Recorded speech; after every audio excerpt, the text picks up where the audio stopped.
Pejabat senior Organisasi Kesehatan Dunia atau WHO pada Selasa 23 Juni menyatakan bahwa wabah Ebola di Republik Demokratik Kongo mencatat jumlah kasus terkonfirmasi tertinggi pada bulan pertama dibandingkan dengan wabah Ebola manapun yang pernah terjadi di Afrika.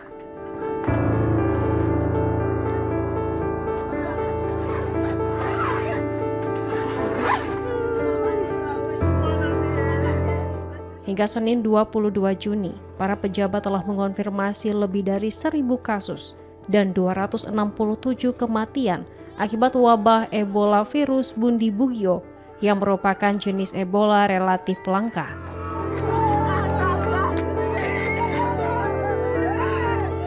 Direktur Operasi Peringatan dan Respon Darurat Kesehatan WHO, Abdirrahman Mahmud menegaskan bahwa angka tersebut menjadi jumlah kasus terkonfirmasi terbesar pada bulan pertama dari sebuah wabah penyakit Ebola di Afrika.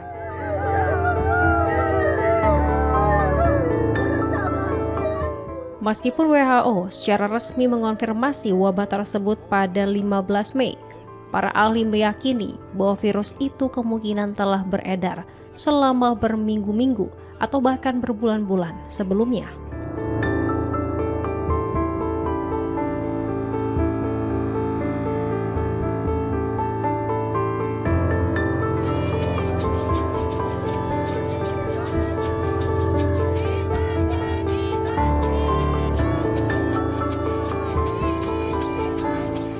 Mahmud menambahkan bahwa respon penanganan harus segera diperluas agar mampu mengimbangi laju penyebaran wabah yang telah berkembang dan langkah tersebut kini mulai dilakukan.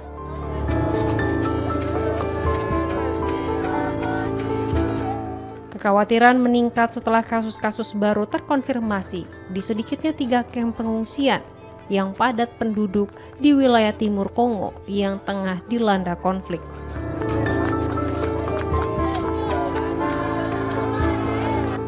Dalam pengarahan yang sama, Abdoulaye Wone dari Organisasi Internasional untuk Migrasi mengungkapkan bahwa 25 kasus telah dikonfirmasi di kamp-kamp pengungsian tersebut, termasuk 14 kasus kematian.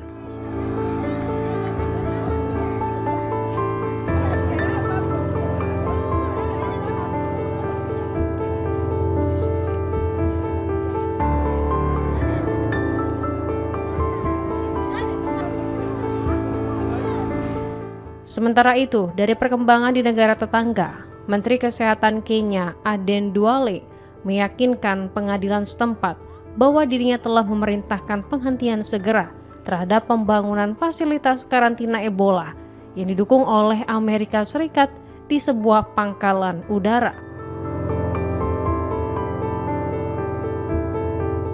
Sebelumnya pada Senin 22 Juni, Duale sempat dinyatakan melakukan penghinaan terhadap pengadilan karena gagal mematuhi perintah untuk menghentikan pembangunan tersebut sambil menunggu evaluasi dari lembaga peradilan.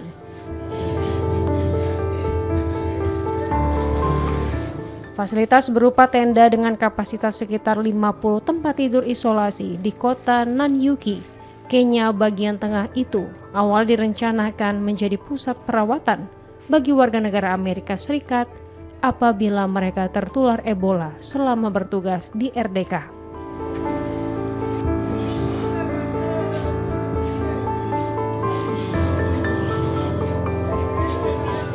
Tenaga medis dari Amerika Serikat juga diperkirakan akan mengelola fasilitas yang berlokasi di pangkalan udara Laikipia tersebut, sekitar 200 km dari ibu kota Nairobi.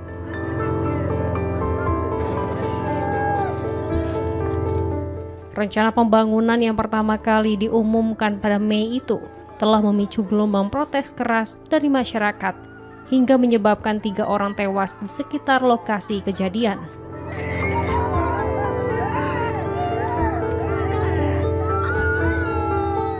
Proyek tersebut memicu penolakan luas di dalam negeri Kenya karena negara itu belum pernah mencatat satupun kasus Ebola.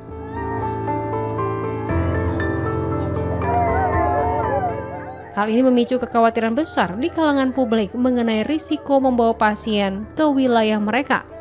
meskipun pasien dipindahkan menggunakan fasilitas medis yang aman.